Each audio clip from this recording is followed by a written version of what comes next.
Hello my dear friends, you're in the Military Summary channel. In this short video we're going to discuss the most important events that took place on Donetsk, Kupiansk and Liman front lines. And first we're going to start with Artyomovsk area. During the previous night we got some updates from this bridgehead. The Ukrainians, after they were defeated in the south of Andriivka, were forced to step back. After that, the Russians made lots of artillery strikes against their positions, against the reserves in this area, but the Ukrainians, of course, they didn't want to step back. They don't want to lose these positions, the progress that they managed to gain during the clashes during the previous days. So somehow they managed to accumulate their forces. They brought new artillery systems on the combat line, and currently the Ukrainians one more time started everything from the beginning, and the first thing they start doing is attacking the Russian forces one more time in the vicinity of Andriivka.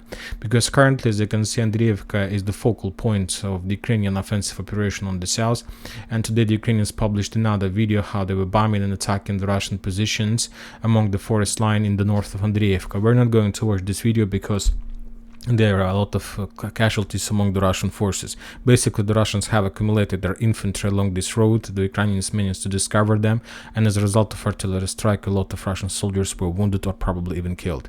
Also, we got a lot of updates from the northern area. If you remember, yesterday in the video we discussed that the Russians during the previous day, during the previous 24 hours, launched significant offensive operation in direction of the Russian positions between Zalizyanska and Dubovo-Vasilievka.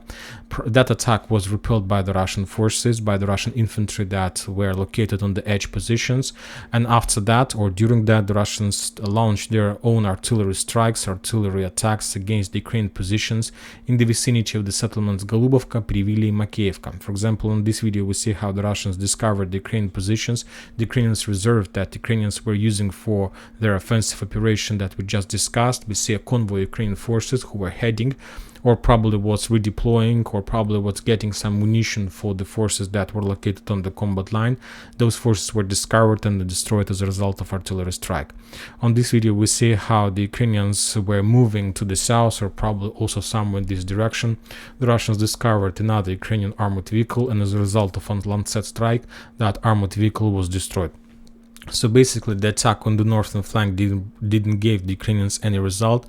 Furthermore, as a result of these clashes, as a result of that attack that the Ukrainians were trying to implement, the Ukrainian forces discovered their own positions, and the Russians, after they repelled that attack, destroyed every single discovered position in the vicinity of Makeevka, Golubovka and Privilya.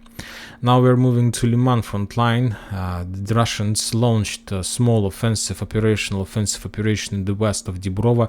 The main purpose of that attack is to maintain the bridgehead, because if you remember, even yesterday we discussed some artillery strikes in this area. To be more precise, artillery strikes in the vicinity of this forest, which probably is under Ukrainian control. On this video we see how the Russians located another Ukrainian stronghold on the southwest of Dibrova, and as a result of thermobaric strike this area was burned and set on fire. We will not watch the entire video because of losses among people and manpower. Also, the Russians were preparing another wave of attack a little bit to the south of Dibrova. On this video we see how the Russians brought the demining equipment to the combat line. After that, demining equipment started the demining process and created the safe passage, safe road for the Russian forces, which probably was used later by the Russian infantry and armored forces. And as a result of that attack, probably the Russians managed to develop their progress in the bridgehead in this area. We haven't received any results about those attacks, but anyway, I believe that something the Russians managed to achieve. Now we are moving further to the Kupiansk front line, and we got a lot of updates from this area during the previous night. First, we're going to start with the area on the Karamzinovka bridgehead. The Russian sources are saying that we got a very detailed analysis of the situation in this area by the Russian forces, by the Russian sources, probably on the ground.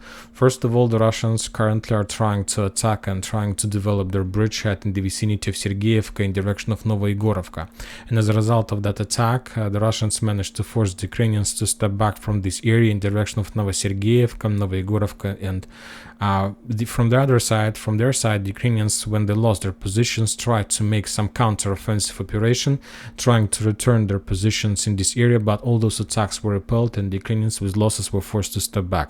The Russians reported that the total progress in this area was around 1.5 kilometers. Furthermore, the Russians continued their offensive operation in the direction of salient, of Novoyegorovsky salient, and some Russian sources reported that as a result of those clashes, the Russians managed to cut the salient and to establish control over this part, and at least the sources are saying like this. So basically the progress of the previous day was of the results of the previous night was something like this. Yet Novoyegorovka wasn't captured by the Russians. Furthermore, the Russians activated their activity, they intensified their activity on the line between Andreevka, Mesazharovka, Stelmakhovka, Kolomychiha, Zhirelina, Novoselovskaya. The Russians are trying to attack in two directions. The first one from Novoselovka on the north of Telmakhovka.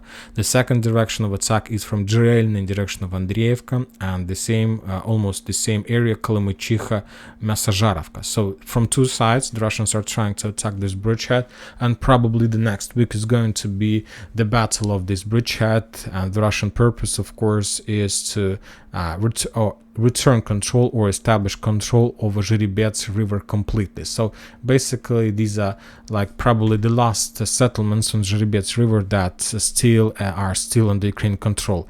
Other settlements of Zhiribets river are located on the south, but yet we haven't received any updates about any attempt from the Russian side to attack in this direction. Furthermore, other sources report that the Russians continue their offensive operation on the line between Sinkovka to Yahidne. And as a result of those clashes, the Russians managed to capture more checkpoints, more strongholds, and more trenches in this area. There is in this area, so the Russians continue advancing and continue pushing the Ukrainians, but yet we still haven't received any updates about any clashes in any of the settlement.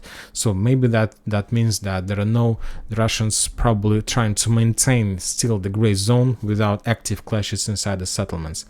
Now we're moving to Kharkiv and Sumy area, and during the previous night we got a very interesting update that one of the Russian authorities, a very reliable source in Russian parliament, reported that currently the Russian forces are trying to prepare their own offensive operation, and according to information we have, the Russians probably will start their offensive operation not somewhere in Kupiansk or Zaporozhye, Kherson area or something like this. According to information we have, the Russians will try to enter Sumy area, Sumy region, and the main purpose of this operation, of course, is to create a buffer zone, and this is like the minimal plan. Furthermore, some sources are saying that there were a lot of updates regarding the first probes of the Russian side to send some reconnaissance teams in the Sumy region, and those operations were pretty successful. The Russians managed to check and maintain the gray zone along the border in Sumy. So basically there are two goals. The first one is to create a buffer zone in Sumy. It's the minimal plan that the Russians need to achieve, and to force the Ukrainian artillery to send it further back from the combat line. And the main purpose, the main goal is to establish control over the Sumy that located very close to the border and very far from the main Ukrainian forces. Maybe this is going to be the maximum plan for the Russian forces, so we'll see. And that's it for this short video. Military Summary channel reminds we condemn any violence in the world. Thank you for your watching. Subscribe to my channel, put your likes, join my Patreon, and have a good day. Bye bye.